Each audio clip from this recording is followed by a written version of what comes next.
ভারতের সংসদে, ভারতের পার্লামেন্টে, গোটা ভারতে মুসলমানদের যত ওয়াকফ সম্পত্তি আছে, ওয়াকফ সম্পত্তি বোঝেন তো সবাই, মসজিদ মাদ্রাসায় যে জমি ওয়াকফ করে, এই ওয়াকফ সম্পত্তি ভারতের লাখ লাখ একর জমি মুসলমানদের ওয়াকফ সম্পত্তি। এই ওয়াকফ সম্পত্তির নীল নকশা এটা দখল করার ষড়যন্ত্রে একটি ওয়াকফ বিল ভারতের সংসদে পাশ হয়েছে। অর্থাৎ আজ কিংবা কাল শুনবেন ভারতের মুসলমানদের লাখ লাখ সম্পত্তি দখল হয়ে গেছে। আজকে বলবো এখানে এটা মসজিদ, তারা বলবো না এখানে আমাকে অমুক দেবতার কি আছে, মন্দির আছে, ওখানে আমাকে এটা আছে, ওখানে এইটা আছে। কথা বুঝছেন? আমাদের চারদিকে আমাদেরকে সেফ করার জন্য আমাদের চারদিকে বর্ডারের, আমাদের কাটা তারের চতুর্দিকে তো মুসলিম দেশ, ঠিক না? হ্যাঁ, মাতালারো বুঝা, মাতালারো নি না হুদা মাতালারো,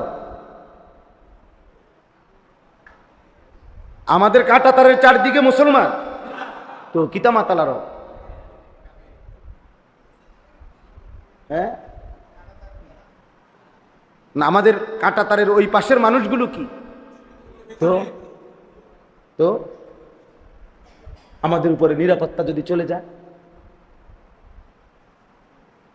আমাদের নিরাপত্তা যদি চলে যায়, অনেক ছেলে আছে তোমরা তো জানো না বাবা, ওই দেখেন ওরা ওইখানে দুষ্টামি করে, ওই দেখেন এই কোনার ছেলে, আরে অসভ্য রে।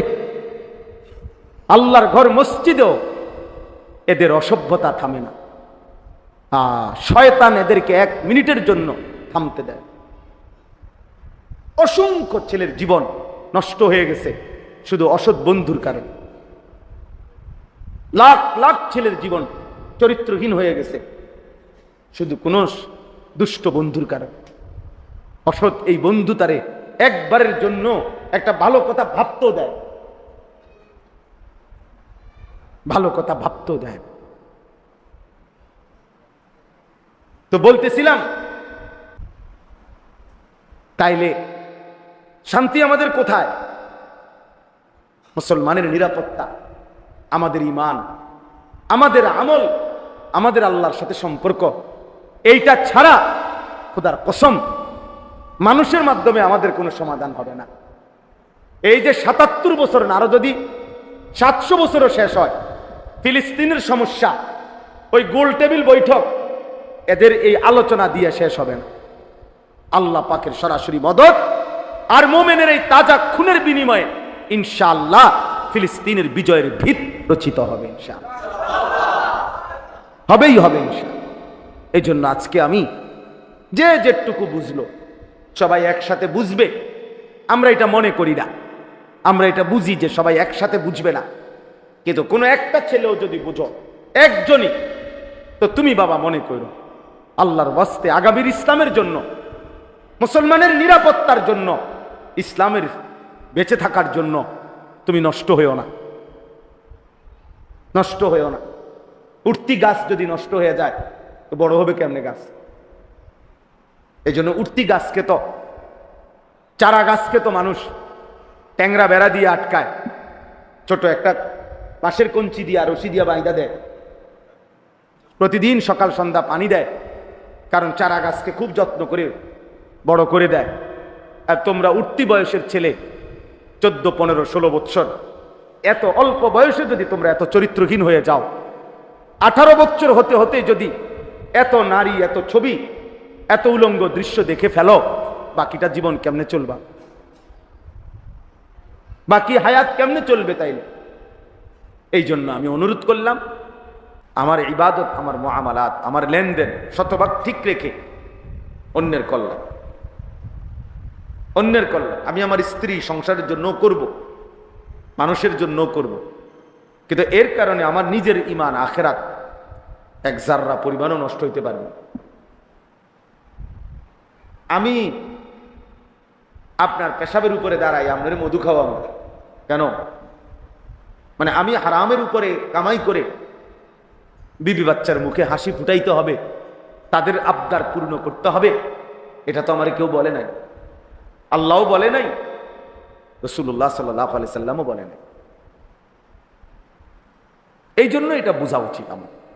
তোমরা বৈশা বৈশা বাবা, আপনি আপনার সাথের এই ছেলেদেরকে দেখেন, ওদেরকে এখানে আনছেন কি উদ্দেশ্যে বলেন? ওরা আপনার পাশে দাঁড়ায় রয়েছে কি উদ্দেশ্যে?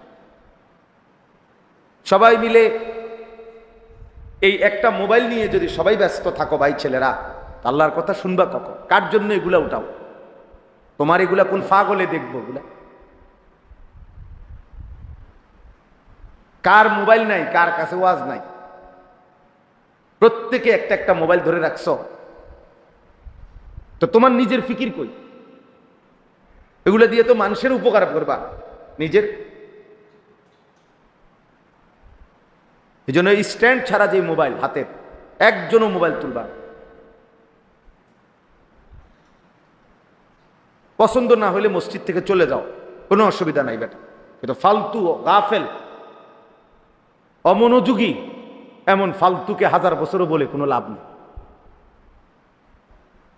গাফেল আল্লাহর দুশমন, কোরআনের কথা। গাফেল জাহান্নামে, কোরআন শরীফে আছে। ওই যে ওই এই ছেলে অপদার্থ কোথাকার বেটা।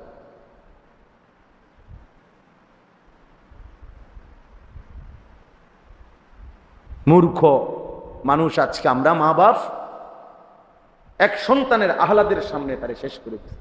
একটা বাচ্চা হয়তো আবদার করছে, বাচ্চার আহ্লাদের সামনে তার আখেরাত, তার জিন্দেগি নষ্ট করে দিচ্ছে। 7 বছরের বাচ্চা, 8 বছরের বাচ্চা, 10 বছরের বাচ্চার হাতে মোবাইল তুলে দিচ্ছে, বড় মোবাইল, সারাদিন তার হাতে মোবাইল।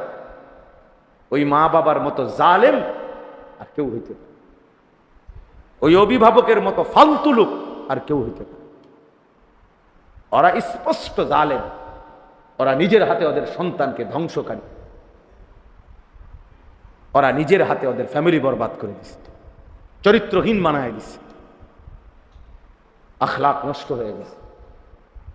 গুনাহ এই পরিমাণ করে যার কারণে ইমানের আলো জ্বলে না আর দিলে, ফলে মুসলমানের বাচ্চা 1 ওয়াক্ত নামাজ মুসলমানের সমাজে থাকে, চারিদিকে মসজিদ, সব মসজিদ থেকে আজান হয়, কিন্তু এমন জানোয়ারের 1 ওয়াক্ত নামাজ পড়তে মন চায়। কত বড় নিকৃষ্ট হাইওয়ান! কলিজাটা কি পরিমাণ মরে যায়, কলিজাটা কি পরিমাণ মরে গেছে ভেবে দেখ। বাবার চোখেও কোনো ফিকির নাই। বাবা তো দেখে যে আমার ছেলে 1 ওয়াক্ত নামাজ পড়ে। কোন বাবা না জানে? কোন মা বোঝে না? সবাই বোঝে, সবাই বুঝে। কিন্তু মা বাবার কলিজার মধ্যেও দুনিয়া, সন্তানের কলিজার মধ্যেও দুনিয়া। মা বাবার কথা হলো নামাজ পড়লে, না পড়লে পড়ুক, না পড়ুক, টাকা পয়সা কামাই করে কিনা এটা হলো দেখার বিষয়। দেশে হোক বিদেশ যাইয়া হোক, পয়সা রোজগার করে, খালাস, আর কোনো টেনশন নেই, পোলা লাইনে আছে।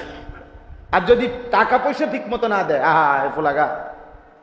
ফোলাগা বেলাইনে কিছে হুজুর কতখানি দিয়ে চাইছি, কোনো হানে খায় না, চাকরি করে না, পয়সা নাই। এই জন্য নাই তো এতটা ছোট বাচ্চার হাতে মোবাইল ওঠার কথা না। যদি গাফেল মা বাপ না হতো, গাফেল না হতো, আপনি বলবেন আমি আমার ছেলের সাথে পারি না, হুজুর বলছি শুনে না, মিথ্যা কথা, 100% মিথ্যা কথা, 100 মিথ্যা কথা। পারছেন না মানে আপনি কি ব্যাড হইতে হয়েছেন? আপনার 8 বছরের বাচ্চার আহ্লাদ, তারই আপনি সংশোধন করতে পারেন, আমনের মতো আকামলা দিয়ে হইব কিতা? হ্যাঁ, আপনি কি আমনের মতো বেড়া দিয়ে হইবটা কি? আপনার 12 বছরের ছেলেটাকেই আপনি নিয়ন্ত্রণ করতে পারলেন না। আপনার চোখের সামনে নিজ ঘরে, আপন ঘরে ঘুমাইয়া, বাপ মা জীবিত, খোদার 1 বছর চলে যায়, কোনোদিন ফজরের নামাজ পড়ে না। মুসলমানের ঘরে এত বড় জানোয়ার কেমনে ঘুমায়? হ্যাঁ, মুসলমানের ঘরে এত বড় হাইওয়ান কিভাবে ঘুমান বলেন বাবা? মূল কথা এটাই। আপনি মা বাবার কলিজার ভিতরে দেখেন খুললা, ওদের কাছে আখেরাত দরকার নেই। আখেরাত দরকার হইলে ওরা চিল্লাইতো, ওরা গড়াগড়ি দিয়া কাঁদতো, ওরা আহাজারি করতো, আহা আমার ছেলে তো নামাজ পড়ে না, তা আমার ছেলের জীবন ভবিষ্যৎ কি, আমার ভবিষ্যৎ কি? ভবিষ্যৎ তো বাপ বুড়া কাল রে কয় না, ভবিষ্যৎ কয় আখেরাত কি। দুনিয়া পুরাটাই বর্তমান। আপনি বইয়ের ভাষার ভবিষ্যৎ অতীতকালে তো আরেক কথা। বইয়ের ভাষায় তো অনেক কিছুই আছে, অনেক বই, অঙ্ক বইয়ের মধ্যে তো লেখা আছে 1 কেজি চালের দাম ধরি 1 টাকা, ধরেন নাম না, যাইয়া বাজারে কর না যে বই লেখছে। অঙ্ক মিলাইতে গিয়ে লেখে না যে ধরি 1 কেজি চাউলের দাম কি, একটা ধরেন না, ধৈর্য যান না বাজারে। আপনার কন্যাইয়া সোজা করে লাগবে বেটার জন্য, মস্কারি করবার জায়গা পাও না। তাই বাস্তবতা হইল ভবিষ্যৎ তো আখেরা, দুনিয়া পুরাটাই বর্তমান। এই জন্য কোরআনুল কারীমের মধ্যে আল্লাহ তাআলা স্পষ্ট বলছেন, ওয়াল তানজুর নাফসুম মা কদ্দামাত লিগাদ। আগামীকাল ভবিষ্যৎ, আগামীকাল ভবিষ্যতের জন্য আজকের দুনিয়া থেকে তুমি কি পাঠিয়েছো বান্দা, এটা হিসাব রেখো। তাহলে আগামীকাল ভবিষ্যৎ বলতে আল্লাহ তাআলা কিয়ামতকে বুঝাচ্ছে, আখিরাতকে বুঝাচ্ছে, আখিরাতকে বুঝাচ্ছে। আমাদের অসংখ্য মা বাপ সন্তানকে দিন শিখায় না, কেন? ভবিষ্যতে কষ্ট পাইব। কারণ হুজুর হইলে হে কামাই করবার কত, সংসার চলবো কেমনে, বউ বাচ্চা চালাইব কেমনে, ভবিষ্যতে কষ্ট পাবে। এই ভবিষ্যৎ বলতে উনি কি বুঝাইছে? আখেরা?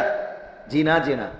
উনি বুঝাইছে 40 বছর পরের হায়াত, কর্মজীবন আর কি, বিবাহ পরবর্তী জিন্দিগি, এটারে উনি বলছে ভবিষ্যৎ। না, বিবাহ পরবর্তী জিন্দিগি ভবিষ্যৎ না। ভবিষ্যৎ শুধুই কেবল আখেরা। ভবিষ্যৎ শুধুই কেবল কি বলে? আখেরা। আল্লাহ কোরআনে বলছে মা কদ্দামাত লিগাদ, আগামীকাল ভবিষ্যতের জন্য আজকের দুনিয়া থেকে তুমি কি পাঠিয়েছো বান্দা, হিসাব রেখো, হিসাব রেখো। এজন্য প্রিয় ছেলেরা, গুনাহ করতে পারাকে চালাকি মনে করো না। গুনাহ চালাকি না, গুনাহ অসভ্যতা। নারী দেখো, ছবি দেখো, নাটক দেখো, জিনা দেখো, ব্যভিচার দেখো, উলঙ্গ দৃশ্য দেখো, সারাদিন মোবাইলে নাচ গান যারা দেখো, এক ওয়াক্ত নামাজ পড়ো না, পড়তে মনও চায় না। কেউ তোমারে ডাকেও না, মাও না, বাপও না, গ্রামবাসীও না, পাড়ারও না, কেউ তোমারে কদ্দুর ফেরাইতেও চাইতেছে না, কেউ তোমারে ডাকে না। এমন অভিশপ্ত, এমন মালউন কেমনে হইলা? কারণ একটাই তোর রূপে আল্লাহর লানত পড়ছে, এই জন্য তোরে আর কেউ ডাকে না। আমার মা 70 বছর বয়সে আমার এখনো জিগায়, আমার আম্মা বাইচা আছে, আমি প্রায়ই বলি আমার মায়ের বয়স 70-75 হবে, বুড়া হয়ে গেছে, মা একদম অসুস্থ, এখনো আমার মা আমারে জিগায়, ফুত নামাজ উঠছুন, নামাজ উঠছুন, খোদার কসম। আমার বয়স 44 বছর, মা আমাকে আজও জিজ্ঞেস করে, ফুত নামাজ উঠছুন, তোমারে ডাকে না কেন? কেউ তোমারে, কারণ অভিশপ্তই জীবন, আল্লাহর গুনাহ, আল্লাহর নাফরমানি অব্যাহত করার কারণে আল্লাহ তাআলার রহমের দৃষ্টি তার থেকে সরায় দিছে। এই জন্য গোটা মাখলুকাতের কাছে সে ঘৃণিত। এটা হাদিস। রাসূলুল্লাহ সাল্লাল্লাহু আলাইহি সাল্লাম বলেন, আল্লাহ যখন কাউকে ভালোবাসে, আল্লাহর ভালোবাসার ঘোষণা আল্লাহর গোটা সৃষ্টির কাছে পৌঁছে দেয়, গোটা মাখলুকাত তখন তাকে ভালোবাসে। আবার আল্লাহ যখন কাউকে অপছন্দ করে, তো গোটা সৃষ্টির কাছে এই অপছন্দের ঘোষণা পৌঁছে যায়, গোটা সৃষ্টি তাকে অপছন্দ করে। তখন অপরিচিত মানুষও তারে দেখলে কয়, কিরে, তারে দেখতে তো বোঝা যায় ফুটটা ঘর, বাবা ঘর তো দেখলি মনে হয়, দেখলি তো বোঝা যায় ডাইল ঘর, দেখলেই তো বোঝা যায় বেনামাজ। আমি তো সবসময় বলি যে আমি এখন দাঁড় করাই, তোমরা কারা কারা আজকে নামাজ পড়ো নাই আমি বলি, আমি ইনশাল্লাহ দাঁড় করাইতে পারো। 30 জন দাঁড় করাইলে আশা করি 28 জন ঠিক হবে, 2-1 জন হয়তো ভুল হইতে পারে। বেনামাজি অসভ্যকে চিনা যায়, বেনামাজির চেহারায় কোনো দয়া মায়া থাকে না, বেনামাজির মায়ের চেহারায় কোনো আদর স্নেহ থাকে না। এ আল্লাহর অভিশপ্ত বান্দা, মালউন রাজিম বান্দা, অভিশপ্ত বান্দা। যার কপালে সেজদা নাই সে অভিশপ্ত। কেন? প্রমাণ কি? কোরআন। যেদিন থেকে ইবলিস সেজদা দেয় নাই, সেদিন থেকেই আল্লাহ তাকে বলছে আজকের থেকে তুমি রাজিম, অভিশপ্ত। এর আগে বলে নাকি? কি ছুটে গেছে? সেজদা ছুটে গেছে, একটা সেজদা দেয়নি। আদম আলাইহিস সালামকে 10টা সেজদা করতে গেছিল, একটা সেজদা দেয় নাই। আল্লাহ তাআলা বলছে ফখরুজ, বের হও, ফাইন্নাকা রাজিম, তুমি অভিশপ্ত, রাজিম। আউযু বিল্লাহি মিনাশ শাইতানির রাজিম, বিতাড়িত মানে দুধ, অভিশপ্ত শয়তান। প্রিয় ছেলেরা, বাবারা, এটা বোঝা উচিত। এই আপনাদের যারা বাবা আছেন, আপনাদেরও বোঝা উচিত, আপনাদের যাদের ছেলে মেয়ে নামাজ পড়ে না, পর্দা পুশিদা নাই, হালাল হারামের কোনো পার্থক্য নাই, আপনাদের জিন্দিগি একটা ব্যর্থ জিন্দিগি, ফালতু একটা জীবন নিয়ে কবরে যাবেন। ফালতু ঘর বাড়ি কইয়া লাভ নাই, বিল্ডিং কইয়া লাভ। এজন্য আমি বলছি আমাদের ব্যক্তিগত সংশোধন, ফিকির করা খুব জরুরি, খুব জরুরি। সবাই তোমরা ছেলেরা এক জীবন বানায় নিছো মোবাইল। কত প্রযুক্তি পৃথিবীতে এই পর্যন্ত আসছে, কতটাই চলে গেছে, এটাও চলে যাবে, এটাও চলে যাবে। কিন্তু এই হায়াত, এই রাত, এই দিন, আমার জীবনের হিসাব, এটা কিন্তু থাইকা যাবে। আমি ছোটবেলায় টেলিগ্রাফ দেখছি, অন চলে নাই। ডাক পিয়নের চিঠি আমরা ছোটবেলায় লিখছি, চিঠি দিছি। পোস্ট কার্ড, ওই যে মানে একটা ছোট্ট খামের মধ্যে টাকা পাঠাইছে, নিচি দিয়া কদ্দুর লেখা দিত চিঠির মতো, এটাও তো আমরা দেখছি। তারপরে ল্যান্ডফোন, টেলিফোন আমরা দেখছি, তখন অক্ষর ঘুরে ঘুরে ফোন করতো টিনটির মাধ্যমে, সেটাও তো দীর্ঘদিন আমরা দেখছি। ফিতাওয়ালা ক্যাসেট, চাচা দেখছেন না ফিতাওয়ালা ক্যাসেট? এই ক্যাসেট দেখছি। চ্যাপ্টার সিডি, পাতলা পাতলা জিডি সিডি, এগুলো তো ছিল। হ্যাঁ, সিডি কইতো, এগুলো তো আমরা দেখছি। কই এগুলোর একটাও তো নাই, এগুলো তো একটাও চলে না। তাহলে আমার এই বয়সে যদি আমি এতগুলো জিনিস দেখে এখন আর নাই, তা আমার বয়স কত? 250, কত 240 পিতা। আমার বয়স তো এমন না যে আমার বয়স 250 বছর, 44 বছর। 1981 সালে আমার জন্ম, 44 বছর। তাহলে 44 বছরের ভিতরে যদি এতগুলো প্রযুক্তি পৃথিবী থেকে হারিয়ে যায়, আগামী 44 বছর পরে তোমরাও দেখবা এই সব প্রযুক্তির অনেক কিছু নাই। কিন্তু তোমার রাত তোমার দিন, আমার রাত আমার দিন, এই ভালো এই মন্দ, এই গুনাহ, এই ইবাদত, এটা কোনো দিন এই ডান কাদার বাম কাদের আমল নামা থেকে মুছবে না। এটা নিয়েই আমাকে হাসরের ময়দানে দাঁড়াইতে হবে। ওয়াকুল্লা ইনসানিন আলজামনাহু তায়রাহু ফি উনুকি। আল্লাহ তাআলা বলেন, আমি প্রত্যেকটা মানুষের আমল নামা তার ঘাড়ে লটকায় দেব। এই নারী, এই অসভ্যতা, এই অশ্লীলতা, ওই দেখেন, ওই হাইওয়ানকে দেখেন, কারে বলে খবরে নেই। বললাম এক জিন্দিগি, কোনো ভদ্রতা, এই নেশাখোরের মতো এই মোবাইল খোর এই ছেলেগুলো, কোনো ভদ্রতা বলতে কিছু নেই। কি মসজিদ না মাদ্রাসা, আল্লাহর ঘর না রসুলের ঘর, কিচ্ছু নাই। হ্যাঁ, কত হলে আমার মোবাইল আছে, আমি আছি, পৃথিবীতে আর কিছু থাকবা না থাক, সেটা আমার দেখার বিষয় না।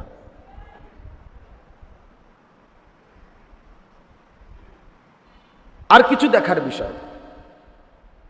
আফসুস জিন্দিগি বাবা, আফসুস এই জীবনের উপরে, আফসুস। হতভাগ্য ওই জীবন, যে জীবন তার মালিককে চেনেন। অথচ আল্লাহ তাআলা কোরআনুল কারীমের মধ্যে বলছেন, ওয়ালাকাদ কাররামনা বনি আদম, আমি আল্লাহ বনি আদমকে সবচেয়ে সম্মানিত বানিয়েছি, আমার সর্বশ্রেষ্ঠ মাখলুকাত বানিয়েছি ইনসানকে, মানুষকে। ওয়ালাকাদ কাররামনা বনি আদম, আমি আল্লাহই বনি আদমকে সম্মানিত করেছিলাম। আল্লাহ তাআলা এই কপাল পৃথিবীর কোনো কাজে লাগে না, মানুষের কোনো চাহিদা পূরণের জন্য কপাল লাগে না। আয় বলেন, উপার্জন বলেন, রোজগার বলেন, কামাই বলেন, উপার্জনের কোনো কাজে কপাল লাগে না। কপাল এটা আল্লাহ তাআলা, এই আমরা হাত পাও চোখ নাক কান এগুলো বিভিন্ন কাজে আমাকে দরকার হয়, কপাল উল্লেখযোগ্য তেমন কোনো কামে লাগে না। তাহলে কপাল এটা আল্লাহ কেন বানাইলেন? আল্লাহ বলছে, বান্দা কপাল আমি শুধুই আমাকে সেজদার জন্য বানাই। এজন্য সেজদা কাকে বলে? আরবিতে সেজদা বলে কাকে? ওয়াদউল জাবহাতি আলাল আরদ, সমস্ত কিতাবে আছে। জমিনের মধ্যে কপাল রাখা, এটারে কি বলে? আল্লাহ তাআলা বলেন, কপাল আমি শুধু বানাইছিলাম আমার জন্য, সেজদার জন্য। অথচ সেই কপালে যে সেজদা দেয় না, তুই বেটা মানুষ কিসের বেটা? বাকি হাত পাও দিয়ে তো অন্যান্য অঙ্গ প্রত্যঙ্গ দুনিয়া ভোগ করে, বাত মাস, আহার, নিদ্রা, খানা, পেশাব পায়খানা, যৌন চাহিদা পূরণ, এগুলো তো জানোয়ারেরও হয়। একটা কুকুরও তো খায়, ঘুমায়, একটা কুত্তাও তো পেশাব পায়খানা করে, একটা কুত্তারও তো যৌন চাহিদা পূরণ হয়, কুকুরেরও তো বাচ্চা কাচ্চা হয়, কুকুরের ছাও হয় না? তাহলে তো বোঝা গেল কুকুরেরও যৌন চাহিদা কি হয়, নাহলে বাচ্চা হয় কেমনে?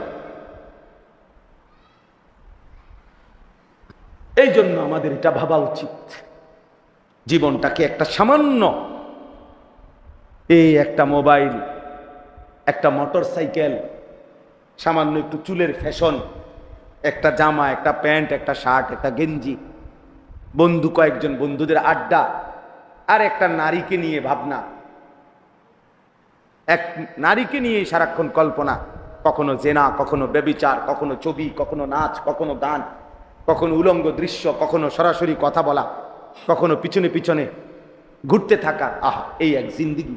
এই সামান্যটুকু জিন্দিগির জন্য, এতটুকু ফালতু কাজের জন্য মহান আল্লাহ পাক রব্বুল আলামিন আমাদেরকে বানিয়েছেন।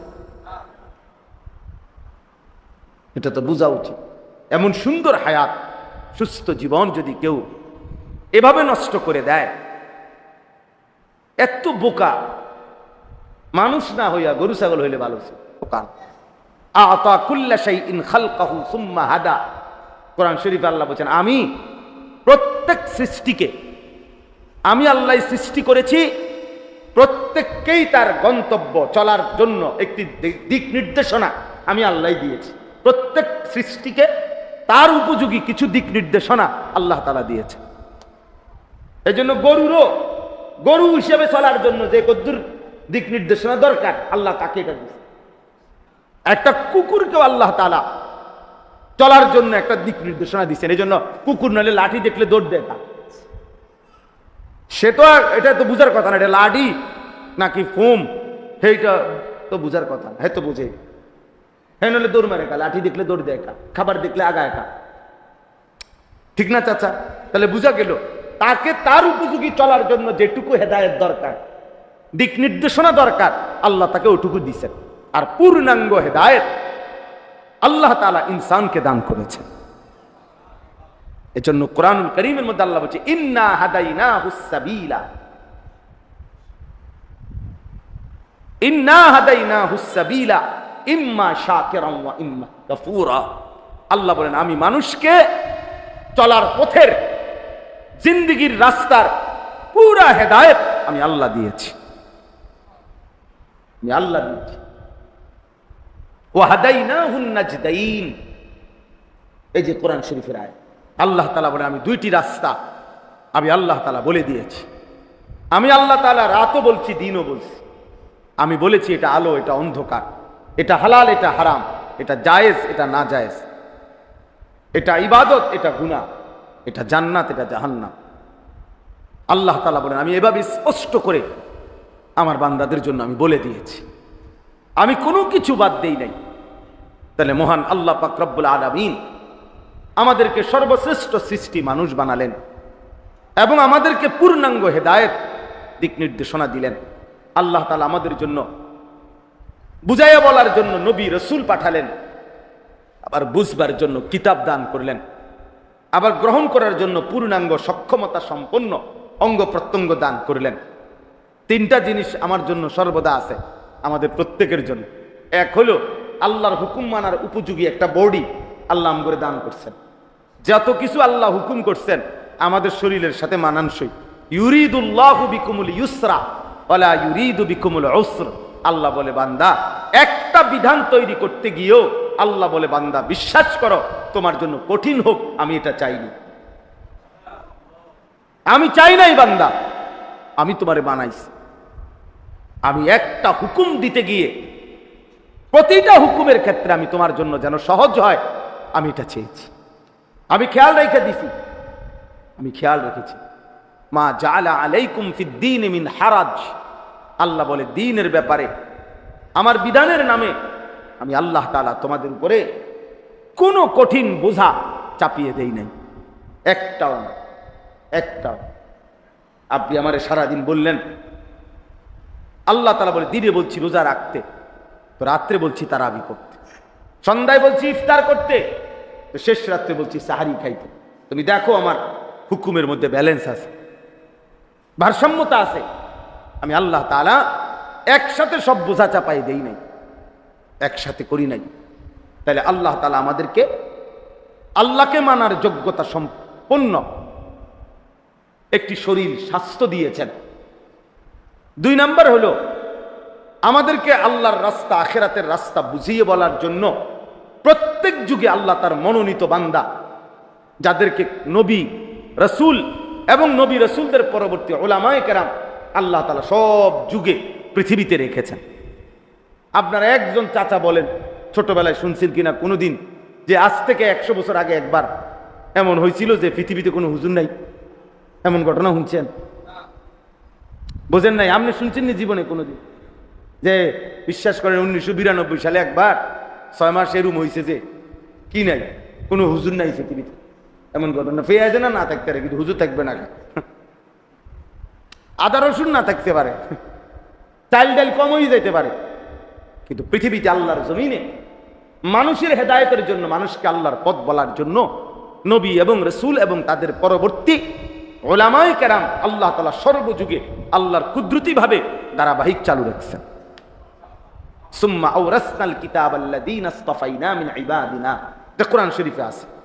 আর 3 নাম্বার হলো বুঝবার জন্য আল্লাহ তাআলা আসমানি কিতাব ওয়াহি, আল্লাহর আসমানি ওহী সর্বদাই পৃথিবীতে জমিনের মধ্যে রেখেছেন।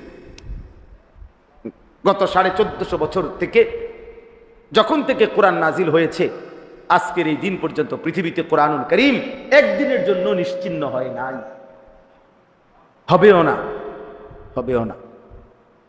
তাইলে কি সমস্যার কারণে, যুবক ছেলেরা তোমাদেরকে বলি, বাবা বয়স্ক বাবা আপনাদেরকেও বলি, কি সমস্যার কারণে আপনাদের এই ছেলেরা 1 ওয়াক্ত নামাজ পড়ে না? আপনি জবাব দেন। কি নামাজ পড়ার মতো যোগ্যতা তার শরীরে নাই? বুঝাইয়া বলার জন্য কি কোনো হুজুর নাই? বুঝবার মতো কি কোনো কিতাব জমিনে নাই? কি ছিল না? কি সমস্যার কারণে? কি